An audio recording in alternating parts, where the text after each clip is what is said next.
Queridos hermanos, hoy vamos a tocar uno de los temas más importantes para la actualidad. Hay verdades muy lindas en la palabra de Dios, pero es la verdad presente lo que el rebaño de Dios necesita. En estos tiempos tan difíciles que estamos viviendo, es necesario alzar la voz y predicar que Cristo viene. ¿Saben qué? Hoy vamos a tocar el tema del juicio.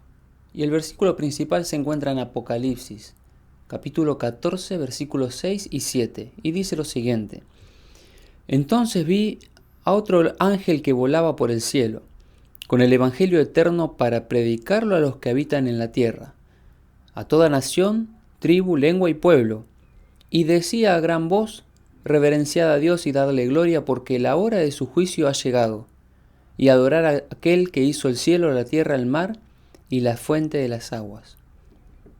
Cuando hablamos del mensaje de los tres ángeles, estamos hablando del tiempo actual. Y cuando Dios muestra un mensaje que hay que darle al mundo, y lo muestra representado por un ángel que vuela por el medio del cielo, es porque quiere llamar la atención. Primeramente al profeta que lo iba a escribir y lo iba a detallar, y luego a nosotros. Dios quiere llamar la atención con este mensaje. Por eso lo muestra como si fuera un ángel volando por el medio del cielo, llevando este evangelio. Dice que ese mensaje que llevaba el ángel era el evangelio eterno y tenía un propósito: ser predicado a los hombres. Por lo tanto, si sabemos qué contenido tiene el evangelio eterno, sabemos entonces qué predicar a los hombres. Pues el contenido está en el versículo 7. Decía a gran voz: Reverenciad a Dios, denle gloria, porque la hora de su juicio ha llegado. Entonces el contenido del mensaje es que la hora del juicio de Dios llegó. ¿Y a partir de cuándo tendríamos que haber predicado este mensaje? Yo me pregunto. Miren, cuando Cristo vino al mundo y se bautizó, Él dijo: el tiempo se ha cumplido, y nadie entendía. ¿Qué tiempo se había cumplido? Pues la profecía de Daniel decía el momento en que iba a ser ungido el Mesías, luego le iban a dar muerte. Entonces, Cristo estaba citando las profecías de alguna manera, diciendo que el tiempo se había cumplido. Ahora un ángel aparece en el cielo y dice: la hora del juicio llegó. Y ahora tenemos que buscar quién hace ese juicio. ¿Cuándo llegó la hora del juicio? ¿Estamos en un juicio? Vienen muchas preguntas, entonces vamos a empezar a desarrollar. En Juan capítulo 5, versículo 22, nos dice que el Padre a nadie juzga. Así que si pensaste que en el juicio juzgaba el Padre, entonces nos equivocamos. Y sigue diciendo, sino que entregó todo su juicio a su Hijo. ¿Y quién es su Hijo? Jesucristo. Por lo tanto, si llegó la hora de un juicio, tiene que ser el juicio de Jesucristo mismo, porque el Padre le entregó el juicio a Jesucristo. Pero ahora, si le entregó el juicio a Jesucristo, se vienen más preguntas. ¿En qué momento le entregó el juicio a Jesucristo? ¿Cuándo el Padre dejó de ser juez para darle el trono a Jesús? Para dejarlo encargado de traer un juicio a este mundo. Siendo Cristo que murió, Dios entregó todas las cosas en su mano. Pero ¿cuándo fue ese momento? Porque la idea principal de este tema es entender cuándo comenzó el juicio. Cuando el ángel dice la hora de su juicio ha llegado, queremos saber cuándo comenzó. Y vamos a investigar en la palabra de Dios. La respuesta no la tengo yo, la tiene la palabra de Dios. Para entender el asunto del juicio también tenemos que mirar el santuario celestial. En el tiempo de Israel, ¿cuál era el símbolo del juicio?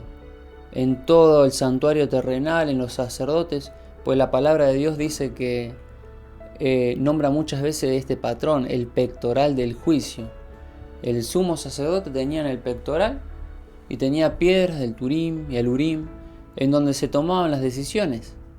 ¿Para qué? Para saber si una persona iba a ser condenada o no, para resolver un caso. Por lo tanto, en un juicio se resuelven casos.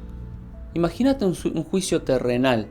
Hay un juez sentado, hay un tribunal, hay un abogado, hay testigos. Se investiga el caso de la persona que está ahí puesta para juicio, donde se va a determinar si la persona será culpable o no. Por lo tanto, lo mismo pasaba en aquel entonces. Cuando se traía un caso, el sacerdote consultaba a Dios para ver si la persona iba a ser condenada, iba a ser liberada, se le iba a dar una disciplina, cómo tenía que pagar su deuda. Entonces, el juicio que comenzó, y cuando hablamos de cosas espirituales en el cielo, tiene que ser parecido a los juicios que uno conoce, pero mucho más importantes.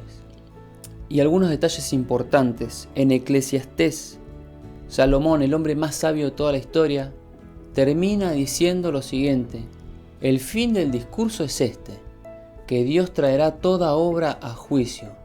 Y así como ese tiene que ser el fin del mensaje que uno le da al mundo, también concluye la historia de esa manera. Hay un juicio al final de la historia. Hay un juicio donde se traen todas las obras, todas las personas. Es decir, vos vas a pasar por un juicio y yo también. Y se van a evaluar las obras, si confiamos en Cristo o no para el perdón de nuestros pecados. Y es ahí donde nosotros, si confiamos en Cristo, entonces el abogado dice, no, Él confió en mí. Él creyó en mi sangre derramada en la cruz por Él. La persona queda liberada. Pero si la persona no creyó en Cristo, todas las obras caen sobre Él, todas las transgresiones caen sobre la persona porque no confió en que Jesucristo murió por Él. ¿Se entienden? En el juicio se toman decisiones.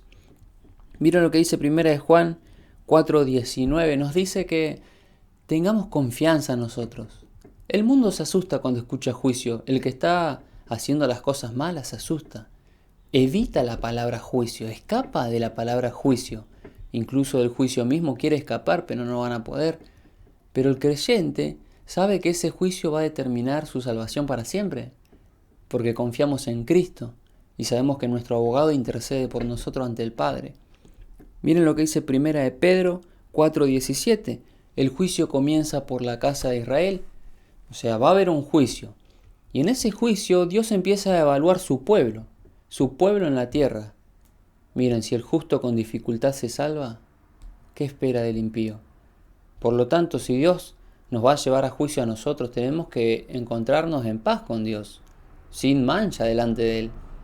Porque vamos a pasar por un juicio, nuestro nombre va a pasar por el cielo y Dios va a evaluar nuestro nombre, nuestros actos, nuestras obras. Primera de Timoteo capítulo 5, versículo 24. Dice que en el juicio se investiga. Hay casos que uno ve donde la persona está en pecado y generalmente todos decimos, no, estás mal, hermano, estás pecando, estás quebrantando la ley del Señor, estás condenado. Y algunos casos son muy obvios porque vemos que la persona insiste en el pecado, no quiere salir del pecado, no quiere venir a Jesús. Pero en otros casos hay personas que simulan muy bien esto, se muestran como personas de bien, como buenos miembros de iglesia. Y a esos casos se los descubre después del juicio, porque solo Dios conoce los corazones. ¿Qué estoy queriendo decir con todo esto? Hermanos, todos vamos a pasar por un juicio, y la hora de ese juicio llegó. Miren lo que dice Romanos 3:19, que todo el mundo quedará bajo el juicio de Dios, y Romanos capítulo 2 versículo 3, nadie escapará del juicio. Es decir, en el juicio que comenzó, el mundo entero está bajo ese juicio.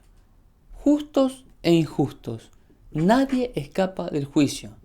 ¿Se dan cuenta? Cuando uno piensa en juicio, piensa en condenación. No, la condenación viene después para los que no creyeron en el abogado, en el sumo sacerdote que tenemos que intercede por nosotros.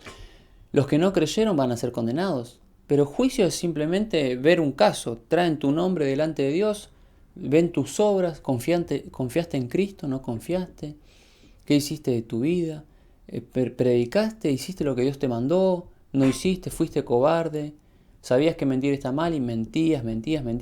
Sabías que robar está mal y robabas. Es decir, se evalúan todos los momentos de tu vida, cómo te relacionaste con Jesucristo. En el juicio se evalúa, se investiga. Después se da el veredicto final. Si la sentencia, si te liberan, si quedas absuelto. ¿Se entiende? Y Hechos capítulo 24, versículo 25. Pablo se encuentra con Félix y cuando Pablo le habla del juicio a Félix, y Félix se asusta, dice la palabra de Dios, y le dice a Pablo, vete. ¿Se dan cuenta? Los malos tienen miedo a este juicio. pero los buenos tenemos que estar confiados de que se hace a nuestro favor el juicio.